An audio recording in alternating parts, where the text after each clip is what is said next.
Ataques incendiarios en Cañete, Traiguén y la zona costera de Valdivia han marcado las horas posteriores al despliegue de militares en la macrozona sur. Contingente de apoyo, vehículos blindados comenzaron a llegar a la Araucanía luego que el gobierno decretara este estado de excepción por los reiterados hechos de violencia. Ese es el argumento que entrega en el decreto emitido. Para profundizar en este tema, estamos en contacto con Patricio Tudela, director del Diplomado en Seguridad de la Universidad Alberto Hurtado. ¿Cómo está? Muy buenos días. Buenos días, Patricia. Muy bien, muchas gracias. Sí, me gustaría primero conocer su opinión respecto a esta determinación que ha tomado el gobierno de decretar este estado de excepción en lo que se ha denominado como la macrozona sur. Bueno, la opinión es naturalmente negativa. Sin embargo, también creo que hay que ser honestos al reconocer que ha habido una larga trayectoria de fracasos en términos de entender las dificultades, la naturaleza del conflicto y las posibles salidas o soluciones. Sí, o sea, a ver, ahí hay dos puntos que observar. Un escenario que tiene que ver con algo más profundo, que tiene que ver con las Claro. raíces del tema. Y quiero ir a eso de inmediato, porque obviamente está Ujú. vinculado. Pero en lo estrictamente vinculado a la decisión de decretar este estado de excepción, ¿por qué usted tiene una opinión negativa al respecto? ¿Cuál cree que va a ser el Porque yo impacto que puede tener? creo que el impacto va a ser similar a situaciones acontecidas ya en los últimos años, es decir, nada va a cambiar sustantivamente. Creo que lo que se generan son expectativas desde parte de la funcionalidad o la institucionalidad, como por ejemplo que las Fuerzas Armadas apoyen el desempeño de las policías, pareciera ser una idea interesante. Sin embargo, no hay evidencia de que eso ni en el pasado ni en otras latitudes, en otros países, algo similar haya contribuido significativamente. Los factores de riesgo, el desempeño de las policías están en juego y no tenemos claridad y ni hay evidencia científica que nos permita decir que efectivamente podemos ser optimistas respecto del futuro inmediato. Desde el punto de vista de la complejidad del problema, naturalmente aquí hay cuatro elementos que están relacionados, pero que se están articulando desde la óptica de abordar uno de ellos. Aquí está comprometido lo que es un problema ético, un problema económico, un problema político y un problema criminal. Pero esta respuesta solo se enfoca en lo que tiene que ver con la situación de la seguridad o lo criminal, que tampoco en ese sentido las Fuerzas Armadas representan el mejor mecanismo. Las Fuerzas Armadas poco tienen que hacer en materia de persecución penal, por ejemplo. Y aquí tenemos grave, lo que es grave es que hay hechos de violencia, de victimización y de que desencadenan la necesidad de tipificar delitos y de persecución penal. Pero para eso, naturalmente, la fuerza no es la solución. Claro, lo que se ha planteado desde el gobierno, se ha reiterado también de parte de Contraloría, es que el rol que van a cumplir las Fuerzas Armadas en este sector del país tiene que ver con coordinación, pero quien toma las decisiones son las fuerzas policiales y que incluso no van a tener autonomía en situaciones policiales. Desde esa perspectiva, ¿cómo lo evalúa usted? ¿Cree que eso es aplicable? ¿Se puede comparar un poco con la situación que ocurre en el norte, donde también están ahí Sí, las Fuerzas Armadas actuando? sí, yo creo que se puede aplicar en tres sentidos. Lo primero es que aquí hay una visión o una mirada estratégica de abordar una faceta del problema, y eso tiene que ver con la respuesta desde el Estado en el uso de la fuerza, que es absolutamente legítimo, no lo ponemos en duda. Pero hay otra dimensión que tiene que ver con qué espera que suceda en términos de la modificación de los patrones de comportamiento de las distintas partes, grupos que se califican como defensores de una determinada situación, otros que eh, tienen la perspectiva de la gestión de la seguridad desde la lógica del control, pero ninguno de los actores involucrados está trabajando en lógicas de prevención. Por lo tanto, insisto en que esta medida, que es tremendamente grave desde mi punto de vista, es el reflejo de un fracaso del sistema, del Estado. No solo lo voy a calificar desde la perspectiva de un gobierno de turno, sino que aquí tenemos que hacernos cargo de una dificultad enorme que tiene el Estado chileno, la sociedad chilena también, de la cual somos parte, para hacernos cargo del problema del multiculturalismo, por ejemplo, o el problema de la convivencia en diversidad, Y desde esa perspectiva, naturalmente cada día tiene su afán. No tenemos certeza de que una medida de esta naturaleza vaya a modificar el escenario de la inseguridad y de la victimización en estos territorios y de las personas afectadas. Desde esa lógica, en lo que tiene que ver puntualmente con el tema de la violencia, ¿ha habido cambios en ese fenómeno? ¿Se ha ido incrementando? Lo digo recogiendo el argumento que se entrega para decretar este estado de excepción constitucional. Los actos, el aumento y concentración de actos de violencia vinculados al narcotráfico, terrorismo y crimen organizado. Sí, habría que diferenciar entre el discurso, lo que se dice y lo que se puede demostrar o evidenciar. Yo ahí soy un poco escéptico porque naturalmente aquí ha habido una intención de generar un espacio comunicacional y un escenario que justifica una u otra acción. Y eso es válido para ambas partes, para todos los involucrados en el conflicto. La segunda consideración es que sin duda se hacen afirmaciones que no están totalmente comprobadas y que si estuviesen comprobadas tendríamos una acción persecutoria más evidente. Y ahí radica el gran problema, que es que las Fuerzas Armadas colaboran con las policías en materia de delitos, mientras que el problema no es estrictamente o únicamente se restringe a la comisión de delitos o a patrones criminales, sino que también a una serie de otros derechos que no están siendo abordados. Por ejemplo, los derechos de las víctimas, ¿ya? Y desde esa perspectiva, entonces, creemos que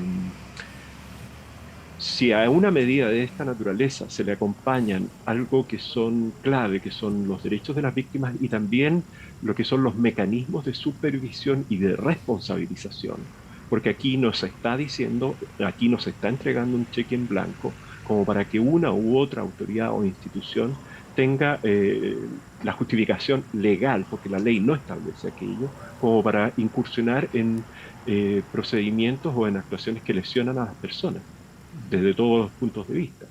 Así entonces, me parece que esta medida, si no se acompaña con mecanismos de supervisión, de transparencia y sobre todo de responsabilización, por lo que puede implicar algún tipo de enfrentamiento, o que también las personas se sientan afectadas por restricciones que podrían mirarse como bien, aparentemente, pero no son concluyentes ni son definitivas y no apuntan a resolver el problema, vamos a estar en más problemas en el futuro. Convengamos que acá hay una crisis de legitimidad, no solo de efectividad de lo que es el servicio público del aparato del Estado. Claro. Ahora, ahí yendo entonces al tema más de fondo, para cambiar estos patrones de conducta, que es el término que usted utilizaba, Sí. y establecer lógicas de prevención, no solamente abordar una faceta del problema. Estoy repitiendo ahí Sí, los conceptos que usted claro. entregaba. Ujú. ¿Cómo se debiese entonces abordar lo que está ocurriendo en esa zona del país? Lo digo porque independiente del gobierno de turno, hemos visto Exactamente. distintas mesas de diálogo, distintas Mm, instancias de conversación. Ahora había también una entidad internacional que estaba tratando de ayudar en ese mismo sentido. Hay muchos diagnósticos, pero mm. finalmente todo queda en nada y seguimos informando de las mismas situaciones que se van repitiendo cada día. Exactamente. Y ahí uno puede tener un sentimiento de frustración enorme. Y es por eso que si hacemos un ejercicio de mirar hacia atrás, cuánto ha ocurrido, cuánto ha pasado y cuánto debería ocurrir para que autoridades e instituciones, hasta lo que nosotros mismos, el mundo de la academia, el mundo de la seguridad, empecemos a trabajar con lógicas un poco diferentes, podría pasar mucha agua bajo el puente. Yo me atrevería a decir que somos una sociedad y un país y estamos en instituciones que aprendemos muy poco a partir de los fracasos y de los desaciertos. Nuestra historia como país, como sociedad, en las últimas décadas hemos incurrido en una serie de errores y no hemos aprendido mucho. Pero me atrevería a decir que así como hay otras sociedades como Australia, Nueva Zelanda, donde el tema étnico, el tema nativo o indígena, emplean algunos, el tema de los derechos ancestrales, han sido abordados, siempre han sido bajo un marco de diálogo y de compromisos. Y aquí, naturalmente, hay una gran dificultad. El tema no es instalar nuevas mesas de diálogo. sino que es la capacidad de las autoridades y del Estado y de las instituciones de cumplir los compromisos. Y aquí eso no ha acontecido. Y si usted observa en distintas latitudes, en América Latina, tenemos el caso de Colombia, tenemos el caso de Perú, Ecuador, Bolivia, también algo está aconteciendo en la zona de Río Negro, en Argentina. Uno de los desafíos más importantes es transitar del diálogo, de la instalación de mesas, a que esas mesas soporten efectivamente de manera consistente estos esfuerzos por superar los problemas. Los problemas no se superan de la noche a la mañana, pero sí se superan cuando hay voluntad de cambiar las cosas Claro, y pero en cuando ese hay voluntad sentido, de sí. cumplir. Ya, ¿cuáles son esos aspectos que entonces que se debiesen cumplir, esos compromisos pendientes? Y lo sumo a otro aspecto. ¿Va a ser la ¿Sí? Convención Constitucional la que va a terminar resolviendo parte importante de esos temas pendientes? No, no. La Convención Constitucional no va a resolver esos problemas, pero sí tiene una oportunidad de generar condiciones favorables para comenzar a resolver esos problemas. ¿Ya? Yo creo que estas dificultades no son un problema de carácter ideológico propiamente tal. Tiene un componente de esa naturaleza, no cabe duda. Pero hay otros elementos y ahí está una situación que yo no alcanzo a observar de todas las partes y que no es la pregunta qué es lo que qué es lo que se está dispuesto a ganar, sino que qué es lo que se está dispuesto a ceder. Si observamos conflictos de magnitudes importantes que tienen una larga trayectoria, en ninguno de ellos, en todo nuestro continente y en todo el planeta, por así decirlo, nunca ha habido una solución pacífica de conflictos, si no es que ha habido una capacidad para ceder y para reconocer errores vinculados a lo que es el pasado y acciones que no pueden ser escondidas u ocultadas. Estoy hablando de justicia transicional, por ejemplo, en el caso de Colombia, y que todas las partes están obligadas y deberíamos empezar a hablar de qué va a pasar en la medida que se incursione en lo que llamamos un proceso de paz, no de pacificación, que hay una contaminación histórica. Podríamos compararlo con lo que aconteció a fines del siglo XIX, principios del siglo XX, en las poblaciones aymara en el departamento de Arica y Tarapacá, por ejemplo, que hubo un proceso de chilenización después de la Guerra del Pacífico. Algo similar ocurre aquí. Yo no estoy tan claro cuál es la voluntad de solucionar los problemas y qué es lo que están las distintas partes dispuestas a ceder. Tampoco estoy tan claro si hay una voluntad o interés para construir identidades y aprender a convivir con diversidad, ¿ya?